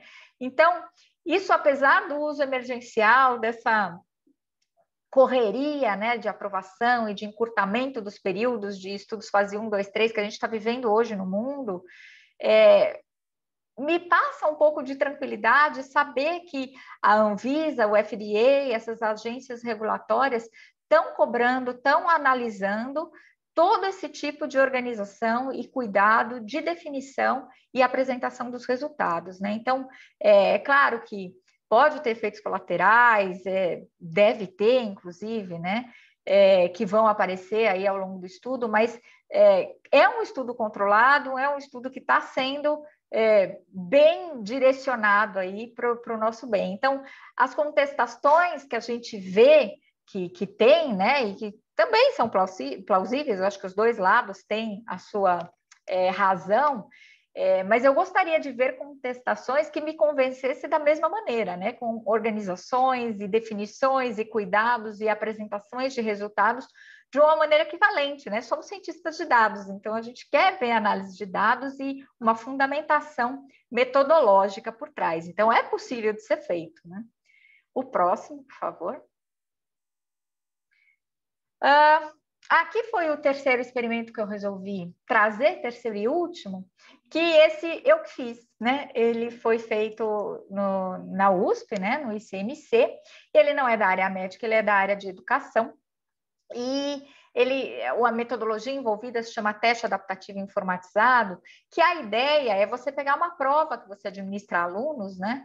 A gente pode extrapolar isso para fora da área de educação, por exemplo, a gente pode pensar num questionário de depressão, onde você vai aplicar a pacientes ou pessoas para ver se existe algum impacto aí de depressão, ou questionários para avaliar a aceitação de um produto no mercado, então aí questionários de marketing, tudo que você não tem uma medição muito objetiva, né, tipo pressão arterial, frequência cardíaca, não tem como a gente medir o quanto uma pessoa sabe de matemática dessa maneira, né, você tem que aplicar uma prova, um questionário, perguntas e respostas. Então, todas as áreas que envolvem isso, você poderia usar esse tipo de metodologia. Mas aqui eu vou explicar no contexto de educação, que foi o que eu usei.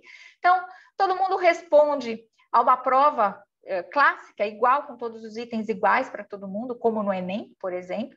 Essa é a forma tradicional.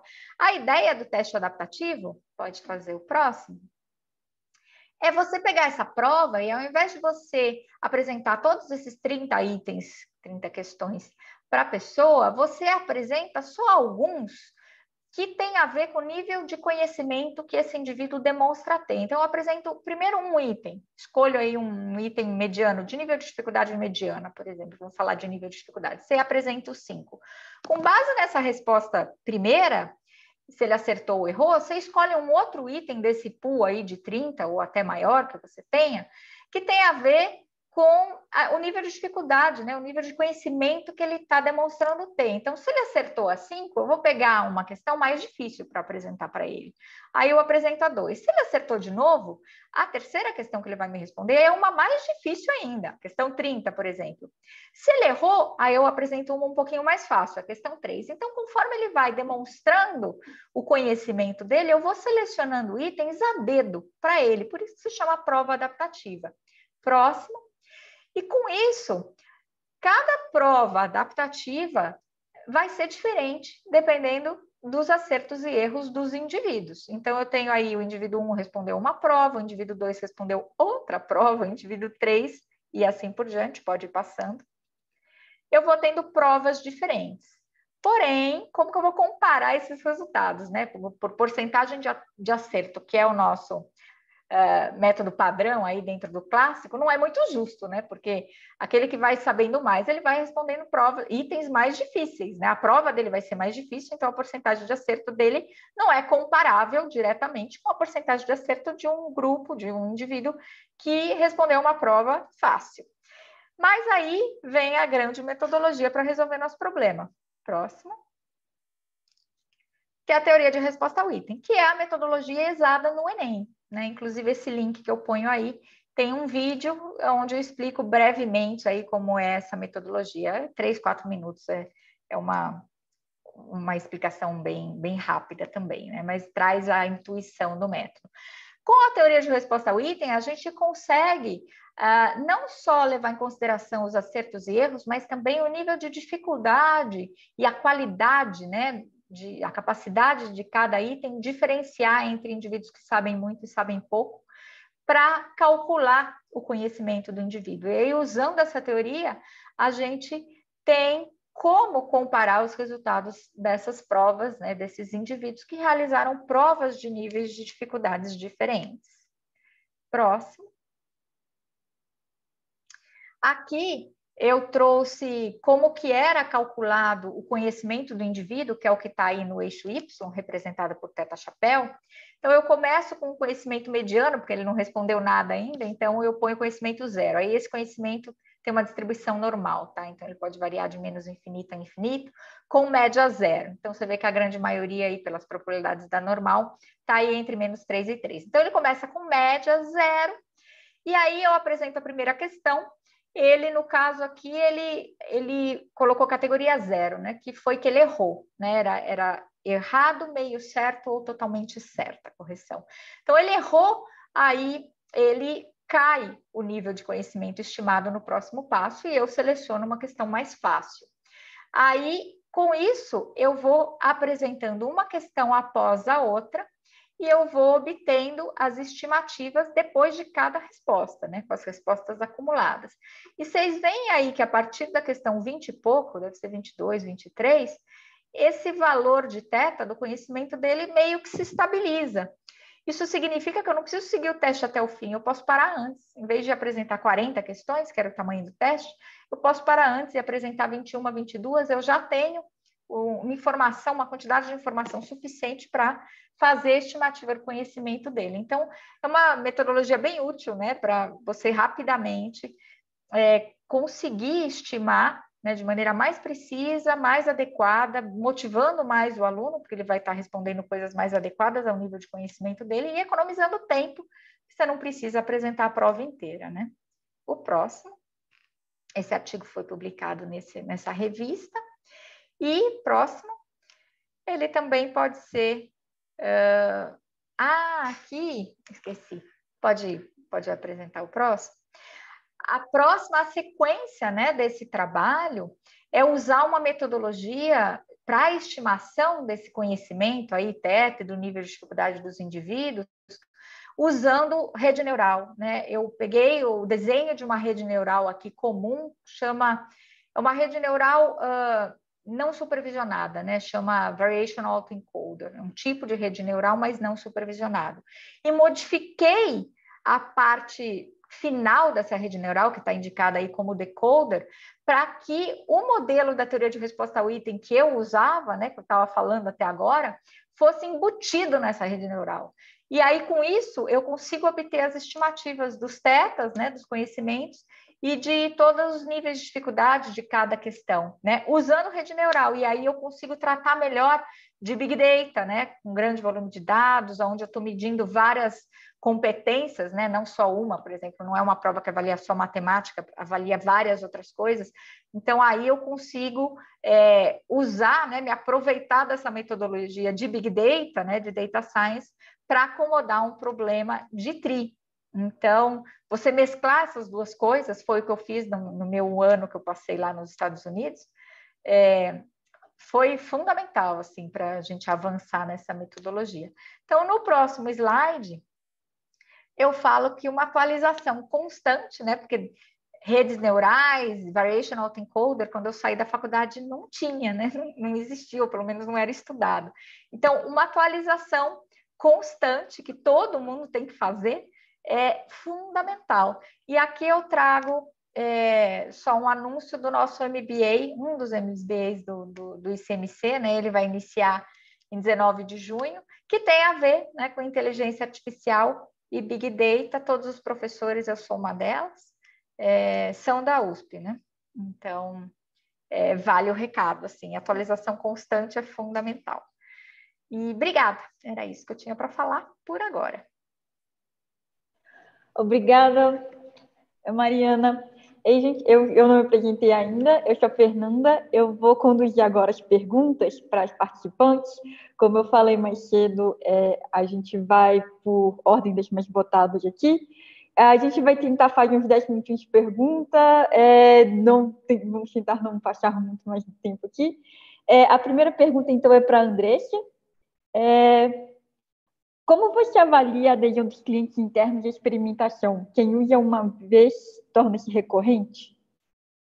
Beleza. A gente, como time, tem a preocupação, além de desenvolver a plataforma, né, de preparar quem vai utilizar. Então, a gente tem workshops para acolher produtos novos, né, que ainda não utilizaram, e também um acompanhamento para entender as necessidades dos produtos que já utilizam o AB.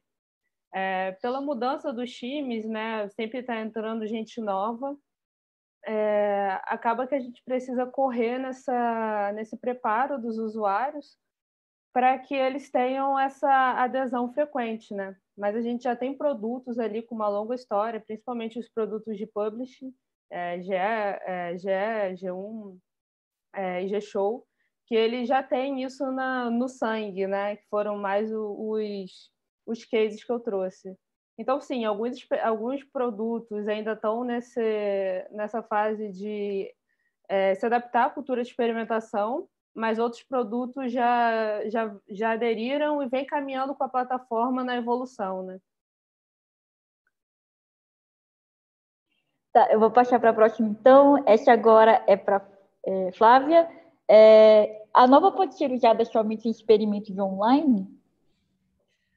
Não, a nova é um modelo estatístico, análise de variância, que pode, enfim, tem infinitas aplicações. É que essa a gente, na verdade, usa a nova especificamente para esse experimento por conta dele ser um experimento de um fator com mais de 2 níveis de teste.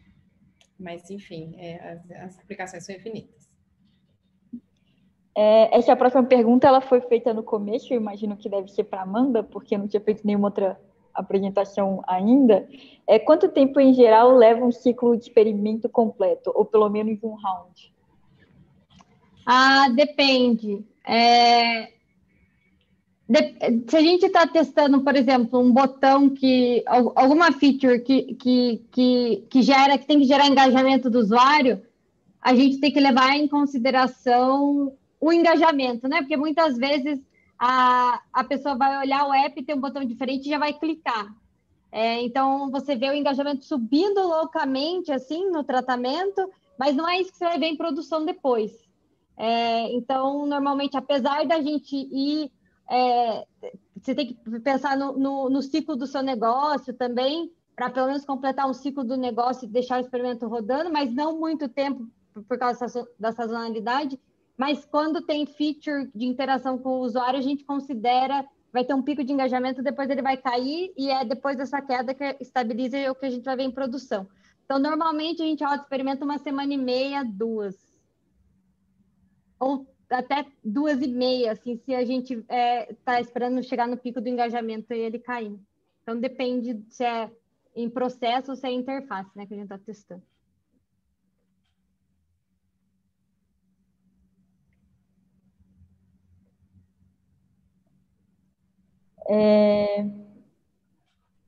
A próxima aqui é para Mariana, doutora Cury. Gostaria de saber sua opinião em relação à segurança das pessoas que aceleraram os passos para aprovação de medicamentos e vacinas na pandemia.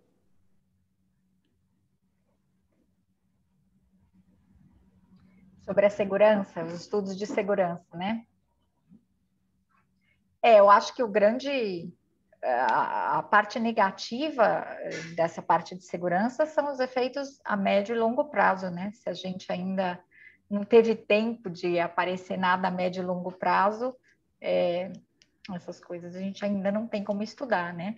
Agora, os efeitos imediatos, eu acho que esses estudos fase 2, fase 3, são bons para avaliar, mas ainda assim eles continuam, né? Você vê que o medicamento, a vacina já foi liberada, mas existem um contínuo registro desses efeitos colaterais, e se um efeito colateral sério, como aconteceu aí da AstraZeneca, desconfia-se que tem associação com a vacina, eles continuam a investigação, né? Então, vão ter que comparar aí com a prevalência desse tipo de efeito na população normal, né? O que não tomou a vacina, comparar, ver se tem algum outro tipo de característica desses pacientes que tiveram a vacina, se tem alguma outra característica que provocaria esse efeito colateral e não só a vacina, para tentar ver a causa, né, a relação causal. Então, assim, realmente, coisas que precisam de um longo tempo e são muito raras e demoram para aparecer, a gente não teve tempo para ver, né? Então, tem um certo risco. Agora, pegar Covid também tem, né? Então, eu acho que é custo-benefício. Você vai ler a bula de um remédio, você também, né? Tem efeito colateral, né? Alguns são breves, outros não, ou, né, alguns são mais raros, outros não, mas eu acho que é sempre questão de custo-benefício mesmo, uma decisão bem complicada. A próxima pergunta aqui é para a Andressa, de novo. Sobre o MAB, vocês utilizam algum framework em específico, como, por exemplo, Valpal, Wabbit? Eu não sei como falar. Não, nós desenvolvemos os nossos próprios algoritmos, tanto do que a gente chama de MAB Standard, que foi o exemplo apresentado, quanto do MAB ranqueado. Eu vou compartilhar aqui nos comentários o repositório do Alisson Carreira, que era o nosso engenheiro de machine learning do time na época, e no repositório dele estão os algoritmos utilizados, então para quem tiver curiosidade e quiser dar uma olhada.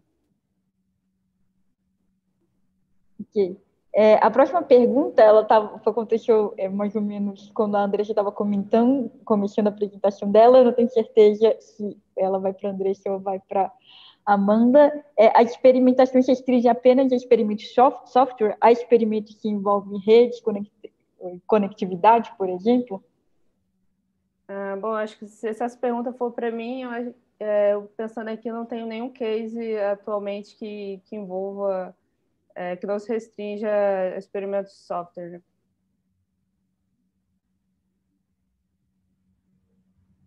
Bom, se for o meu caso, aí a gente faz tanto experimento de interface quanto de algum processo de back-end, né? Que não vai afetar a experiência do usuário que ele vai ver na tela. Mas não tem nada a gente não fez nada ainda com conectividade. Ok. Opa. A próxima pergunta, eu acho que vai ser a última pergunta, a gente já está chegando perto de 9 horas aqui. Esse é para Andressa, de novo. Esse painel de métricas foi desenvolvido internamente pela equipe da Globo ou é uma ferramenta de mercado? Hoje a gente utiliza o Apache Spark, que é um aplicativo de código aberto para exploração e visualização de dados, né? Então, ele que cuida da conectividade com o banco. Mas a gente teve um trabalho aí do Lucas, do nosso front, para desenvolver alguns componentes para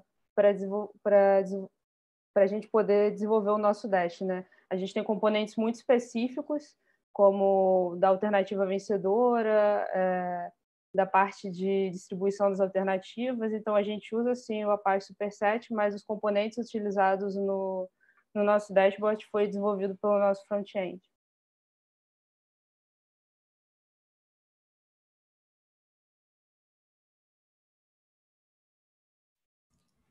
Bom, gente, então é isso. Muito obrigada a todos que participaram, a todos que estão até agora também conectados e acompanhando tudo. Novamente, muito obrigada, Amanda, muito obrigada, Andressa, muito obrigada, Flávia, muito obrigada, professora Mariana. Vocês foram maravilhosas e as apresentações foram incríveis. Muito obrigada mesmo e obrigada a todos vocês que acompanharam. Qualquer dúvida, né? As meninas até disponibilizaram os contatos delas, então eu também imagino que vocês podem estar aí enviando para elas também qualquer pergunta. E como foi também colocado no chat, depois nós vamos disponibilizar as gravações via e-mail. Então é isso, muito obrigada por participarem. Esse foi o primeiro Meetup da Log.